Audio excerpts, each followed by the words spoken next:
नमस्कार विद्यार्थी मित्रांनो, मी डॉक्टर तम्मालवार हे आपल्याला बिझनेस इकॉनॉमिक्स या विषयासाठी आहे. तर बिझनेस इकॉनॉमिक्समध्ये आपण चौथा टॉपिक बघतोय. चौथा टॉपिक बघत असताना त्यामध्ये आपण लॉ ऑफ व्हेरिएबल प्रपोर्शन हा मुद्दा या ठिकाणी बघायचा आहे. लॉ ऑफ व्हेरिएबल प्रपोर्शन म्हणजे बदलत्या प्रमाणाचा नियम.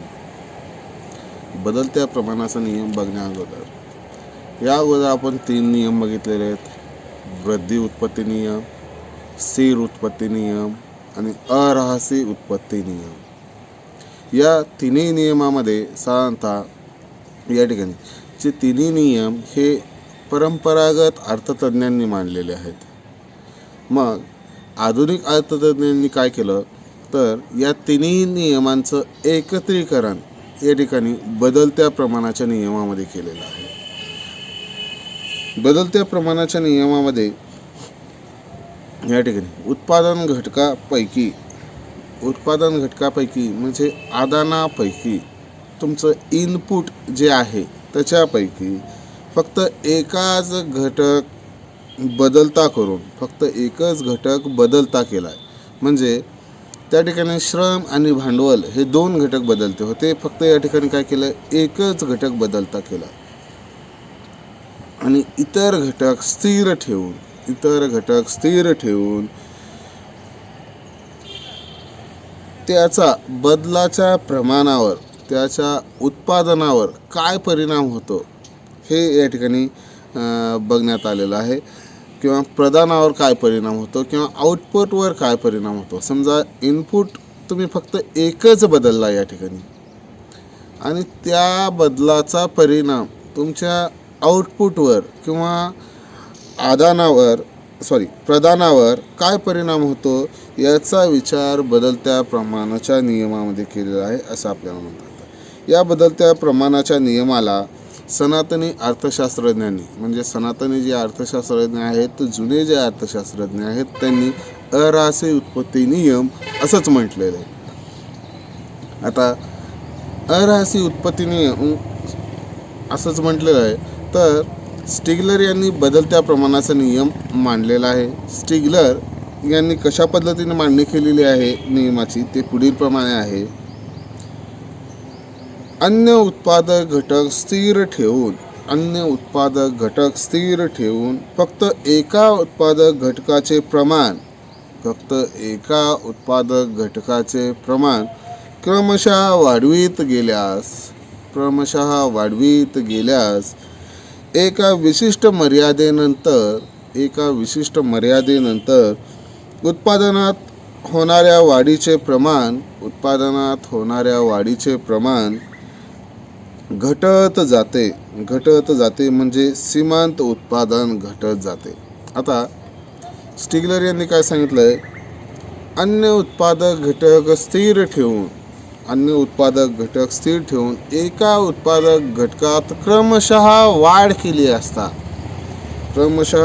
केली असता उत्पादनात होणाऱ्या वाढीचे प्रमाण घटत जाते. त्या वाढीबरोबर उत्पादनाचे जे प्रमाण आहे ते घटत जाते म्हणजेच सीमांत उत्पादन तुमचं घटत जातं या पद्धतीने सांगितलेलं आहे.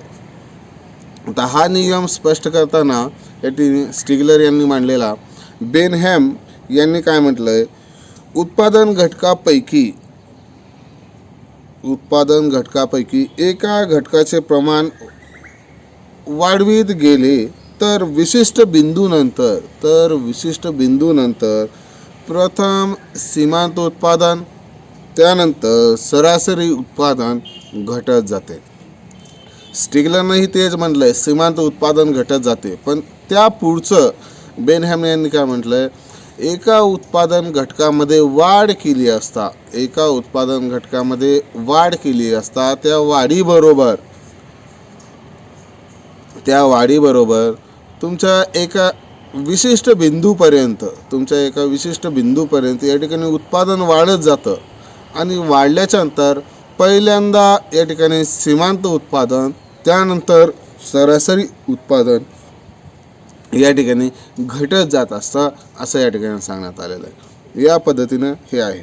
अर्थात हे घटत जाणारे सीमांत व सरासरी उत्पादन कोणत्या बदलाचं आहे, तर या ठिकाणी तुमच्या उत्पादन घटकामध्ये बदल केला म्हणून हे सीमांत उत्पादन आणि सरासरी उत्पादन हे घटत चाललेलं आहे असं आपल्याला म्हणता येतं. आता साधारणतः डॉक्टर मार्शल यांनी हा नियमासाठी मुख्यत्वे उदाहरण दिलं आहे.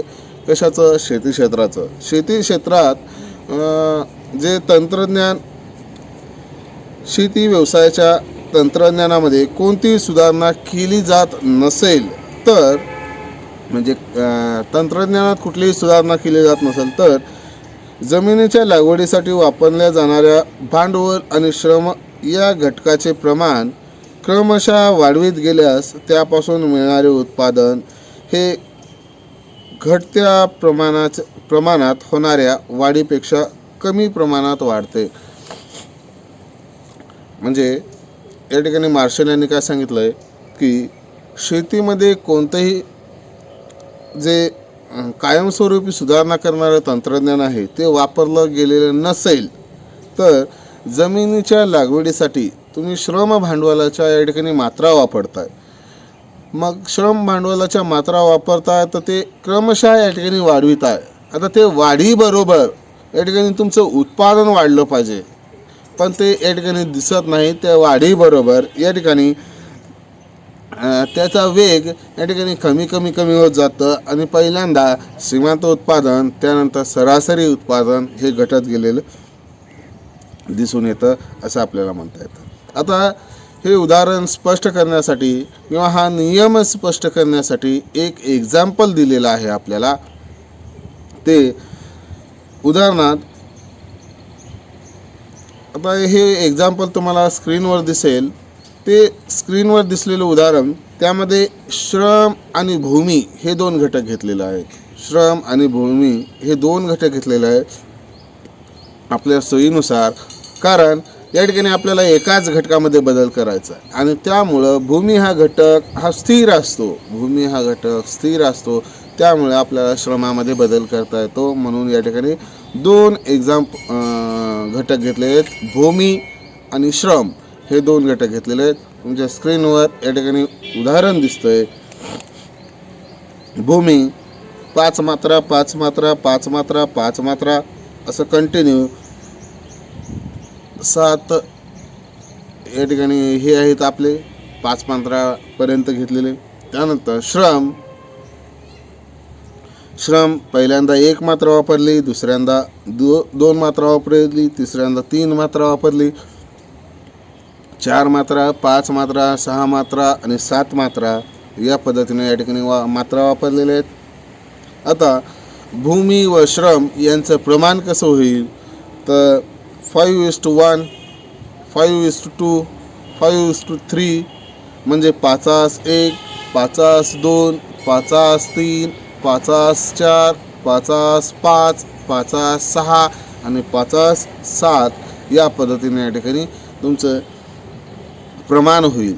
म्हणजे तुम्ही वापरताय त्याचं प्रमाण. ठीक आहे, इथपर्यंत काही अडचण नाही. त्यानंतर या ठिकाणी तुम्ही तुमचं सीमांत उत्पादन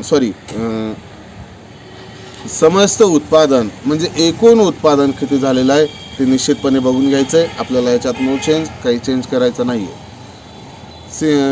एकूण उत्पादन किंवा समस्त उत्पादन हे तुम्ही एक्झाममध्ये मनाने देऊ शकता. तुमचं उत्पादन या ठिकाणी या पद्धतीनं आहे, मी त्याच पद्धतीनं सांगतोय, त्या पद्धतीने तुम्ही लिहा. पहिल्यांदा एकूण उत्पादन तुमचं 3 quintal 4 quintal 4 quintal 3.5 quintal 3 quintal sorry एकूण उत्पादन तुमचं 3 quintal 8 quintal 12 quintal 14 quintal 15 quintal 15 quintal आणि 14 क्विंटल या पद्धतीनं आहे. तुमचं एकूण उत्पादन किंवा समस्त उत्पादन मी पुन्हा एकदा रिपीट करतोय, 3 quintal 8 quintal 12 quintal 14 quintal 15 quintal 15 quintal आणि 14 क्विंटल या पद्धतीनं आहे. आता एकूण उत्पादन हे तुमचं 7व्या मात्रेला कमी होतं. एकूण उत्पादन हे 7व्या मात्रेला या ठिकाणी कमी झालेलं दिसतं. तर सरासरी उत्पादन बघायचं आपल्याला. सरासरी उत्पादन या ठिकाणी तुमचं ॲव्हरेज उत्पादन या ठिकाणी किती आहे, ॲव्हरेज प्रोडक्शन किती आहे. पहिली मात्रा 3 क्विंटल या ठिकाणी झालेलं आहे, भागिले 1च आहे पहिली मात्रा म्हणून 3 क्विंटलच. दुसरं सरासरी मात्रा तुमचं एकूण उत्पादन या ठिकाणी 8 क्विंटल आहे, तर तुम्ही 2 मात्रा वापरला तर एका मात्रेला किती 4 क्विंटल. 4 क्विंटल या ठिकाणी दिसतंय. त्यानंतर तिसऱ्या मात्रेला 12 क्विंटल एकूण उत्पादन झालं आहे, तर सरासरी उत्पादन किती येईल 12 भागिले 3 बरोबर 4 क्विंटलच. त्यानंतर पुन्हा 14 क्विंटल झालेलं आहे, 4 मात्रा वापरला तर या ठिकाणी किती उत्पादन होईल सरासरी 3.5 क्विंटल. त्यानंतर 15 क्विंटल या ठिकाणी तुमचं उत्पादन झालं आहे, 5 मात्रा वापरला तर 3 क्विंटल या ठिकाणी तुमचं सरासरी उत्पादन होईल. त्यानंतर 15 क्विंटल आहे, 6 मात्रा वापरला तर 2.5 क्विंटल या ठिकाणी तुमचं सरासरी उत्पादन होईल.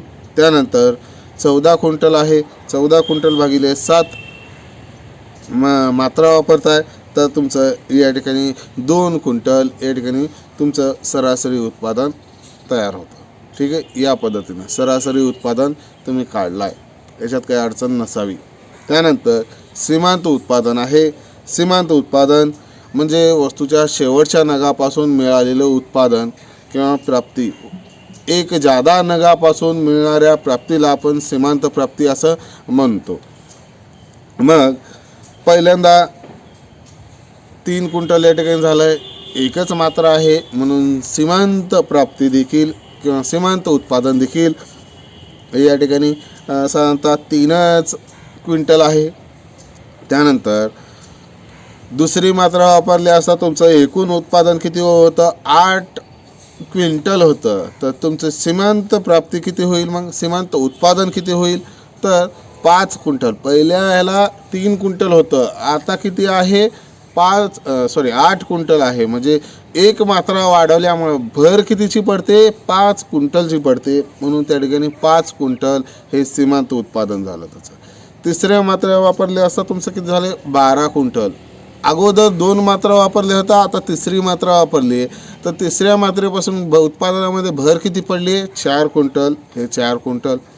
त्यानंतर चौथी मात्रा वापरताय तर चौथ्या मात्रेपासून या ठिकाणी तुमचं उत्पादनामध्ये भर किती पडते, अगोदर 12 क्विंटल होती आता 14 क्विंटल आहे, म्हणजे 2 क्विंटलची भर पडली. तुमचं सीमांत उत्पादन किती झालं 2 क्विंटल.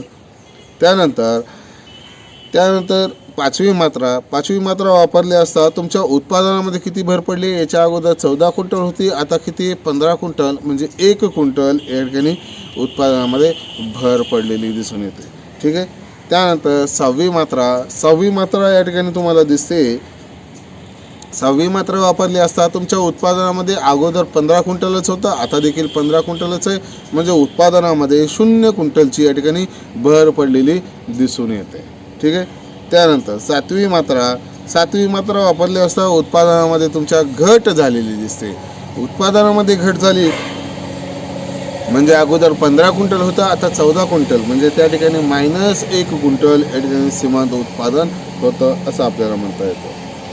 आता या उदाहरणावरून आपल्याला असं दिसून येतं की श्रमाच्या घटकात होणाऱ्या वाढीबरोबर श्रमाच्या घटकाच्या किंवा श्रम घटकाच्या वाढीबरोबर या ठिकाणी आपल्याला दिसून येतं. या ठिकाणी 3 मुख्य गोष्टी आहेत.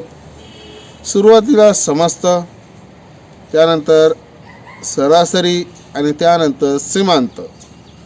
सुरुवातीला समजतं, सरासरी आणि सीमांत उत्पादन हे वाढलेले दिसत आहेत तिन्ही.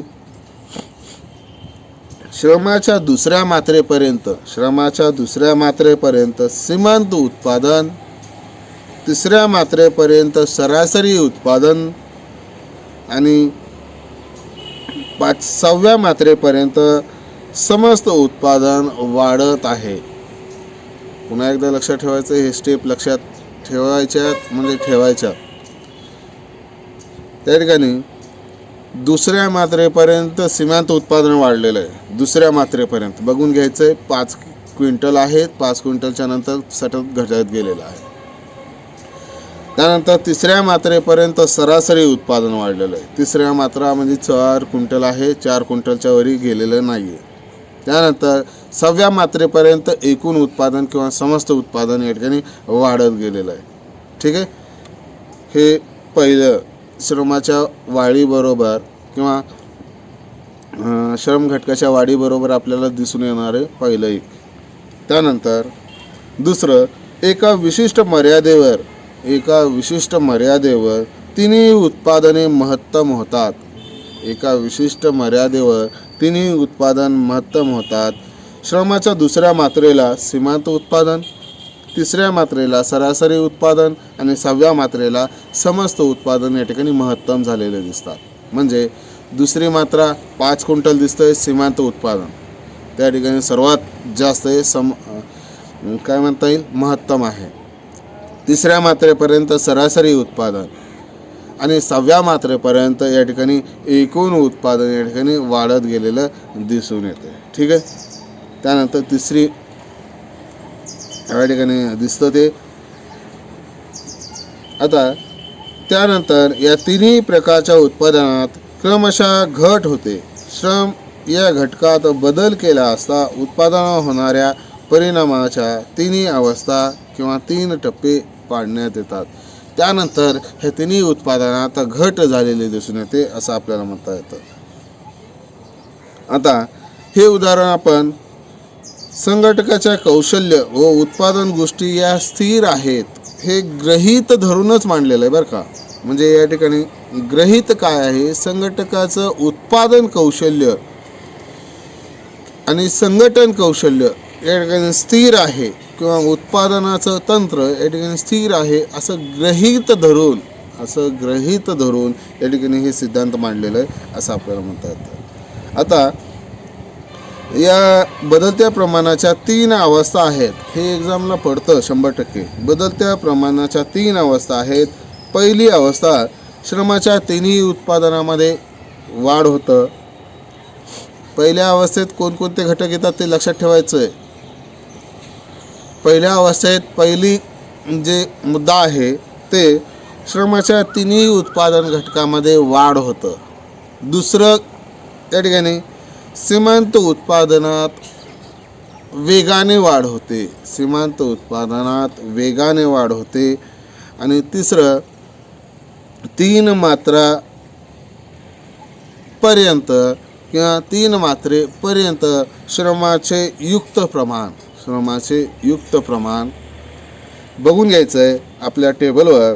या ठिकाणी पहिल्यांदा तिन्ही उत्पादनामध्ये या ठिकाणी वाढ झालेली दिसते आपल्याला, कॉन्स्टंट वाढ होते. ठीक आहे. त्यानंतर सीमांत उत्पादनाचा वेग जास्तीचा आहे. तुम्ही बघायचं आहे या ठिकाणी सीमांत उत्पादन 3 वरून डायरेक्ट 5 वर गेलं, इथं 3 वरून 4 वर गेलं या पद्धतीनं. म्हणजे सीमांत उत्पादनाचा वेग हा तीव्र आहे आणि त्याच पद्धतीने या ठिकाणी तुमचं सीमांत उत्पादन घटत गेलेलंही दिसतं. आणि तिसरी मात्रा हे युक्त प्रमाण आहे. हे महत्त्वाचं आहे. तिसरी मात्रा तुम्हाला दिसते सरासरी उत्पादन आणि सीमांत उत्पादन या ठिकाणी समान झालेलं दिसतं. 4 क्विंटल. त्याला युक्त अवस्था बघतोय. दुसरी अवस्था या ठिकाणी कोणकोणते घटक आहेत त्याच्यामध्ये ते लक्षात ठेवायचं आहे. श्रमाच्या समस्त उत्पादनात वाढ होऊन ते महत्तम होते. दुसरी अवस्था कोणती आहे, श्रमाच्या समस्त उत्पादनामध्ये एकूण उत्पादनामध्ये वाढ होऊन ते महत्तम या ठिकाणी उत्पादनापर्यंत पोहोचतं. हे पहिला मुद्दा. त्यानंतर श्रमाच्या सरासरी उत्पादनात घट होते.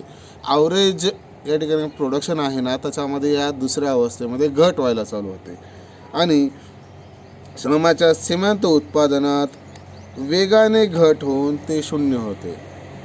वेगाने घट होऊन ते शून्य होते. म्हणजे पहिली अवस्था या ठिकाणी तुम्ही बघितलंय, पहिल्या अवस्थेत तिन्ही उत्पादनं वाढत होती. सीमांत उत्पादनाचा वेग हा जास्तीचा आहे. त्यासोबतच तिसरी मात्रा ही युक्त प्रमाण दिसते. ठीक आहे.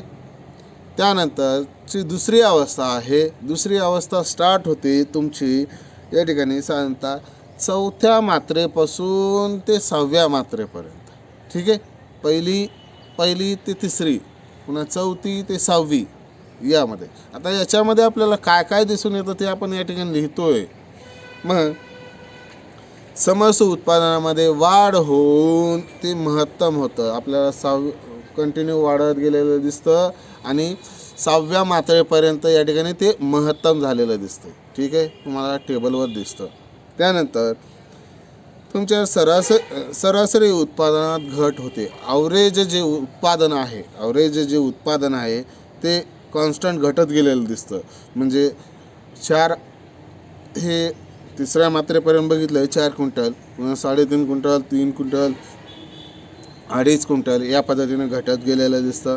त्यानंतर सीमांत उत्पादन आहे. सीमांत उत्पादन हे या ठिकाणी घटत जाऊन शून्य होतं. वेगाने घटत जाऊन शून्य होतं. ही दुसरी मात्रा आहे किंवा दुसरी अवस्था आहे. त्यानंतर तिसरी अवस्था ही 7वी स्टेज किंवा 7वी मात्रा म्हणू शकता. तिन्ही प्रकारच्या उत्पादनात घट होते. तिन्ही प्रकारच्या उत्पादनामध्ये घट झालेली दिसते.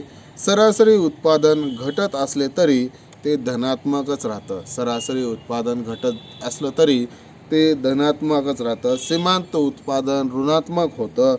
तर श्रमाचे प्रमाण महत्तम प्रमाणापेक्षा जास्त आहे. श्रमाचे प्रमाण महत्तम प्रमाणाच्या पेक्षा जास्त आहे असं आपल्याला म्हणता येतं. म्हणजे श्रमाचे प्रमाण काय होतं या ठिकाणी, जे महत्तम प्रमाण आहे त्याचं 15 क्विंटल, एक मिनिट,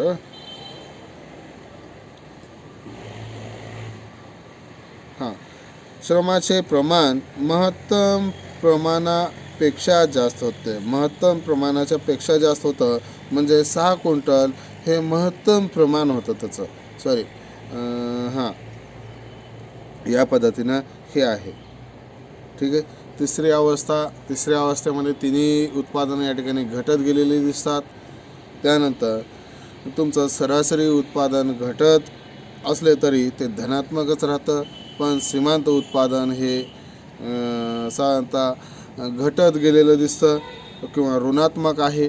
त्यानंतर श्रमाचे महत्तम प्रमाणापेक्षा जास्त दिसतं असं आपल्याला म्हणता येतं. आता आपल्याला आकृती बघायचं आहे. या अक्षावर या ठिकाणी उत्पादन दिलेले आहे. तर अक्षावर या ठिकाणी बदलत्या प्रमाणाच्या मात्रा दिलेल्या आहेत. मग या ठिकाणी अ, प, ब, ख हे मात्रा दिसत आहेत आणि इकडं 8 क्विंटल या ठिकाणी उत्पादन दिसतं. हे उत्पादन आता पहिल्यांदा समस्त उत्पादन या ठिकाणी कशा पद्धतीनं आहे ते तुम्ही बघून घ्यायचं आहे. पहिल्यांदा समस्त उत्पादन हे जवळजवळ क बिंदूपर्यंत या ठिकाणी वाढत गेलेलं आहे. पुन्हा या ठिकाणी कमी होतं आहे. पुन्हा म्हणजे 6व्या मात्रेपर्यंत या ठिकाणी वाढत गेलेलं आहे आणि त्यानंतर कमी झालेलं आहे. ठीक आहे. त्यानंतर तुमचं सरासरी उत्पादन या ठिकाणी ब बिंदूपर्यंत या ठिकाणी वाढलेलं आहे. म्हणजे त बिंदूत छेदलेलं आहे. ते सरासरी उत्पादन या ठिकाणी 3ऱ्या मात्रेपर्यंत वाढलेलं आहे. 3री मात्रा तुम्हाला दिसते. 3री मात्रा ही सरासरी उत्पादन हे वाढलेलं आहे आणि त्यानंतर या ठिकाणी घटत गेलेलं दिसतं. आणि पुन्हा सीमांत उत्पादन आहे. सीमांत उत्पादन हे 2ऱ्या मात्रेपर्यंत वाढत गेलेलं आहे आणि पुन्हा घटत चाललेलं आहे असं आपल्याला म्हणता येतं. आता ज्या वेळेस समस्त उत्पादन किंवा एकूण उत्पादन हे तुमचं महत्तम असतं महत्तम असतं त्यावेळेस सीमांत उत्पादन हे शून्य असतं. त्यावेळेस सीमांत उत्पादन हे शून्य असतं. लक्षात ठेवायचं हां. तुमचं समस्त उत्पादन हे या ठिकाणी सर्वोच्च आहे, एकूण उत्पादन हे तुमचं सर्वोच्च आहे, त्यावेळेस या ठिकाणी सीमांत उत्पादन हे तुमचं शून्य असतं. सीमांत उत्पादन ज्यावेळेस ऋणात्मक होतं त्यावेळेस तुमचं समस्त उत्पादन या ठिकाणी घटायला चालू होतं किंवा समस्त उत्पादनामध्ये या ठिकाणी घट होत असताना त्यावेळेस सीमांत उत्पादन हे ऋणात्मक होतं असं आपल्याला म्हणता येतं.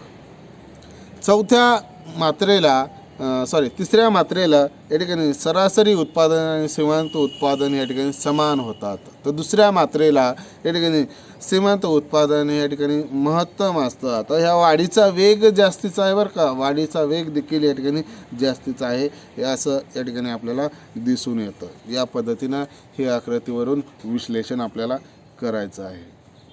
ठीक आहे. त्यानंतरच्या पुढील लेक्चरमध्ये बदलत्या प्रमाणाच्या नियमाच्या अंमलात येण्याची कारणे कोणकोणती आहेत ते आपल्याला कारणे बघायचे आहेत व पुढचा नियम देखील बघायचा आहे. ठीक आहे.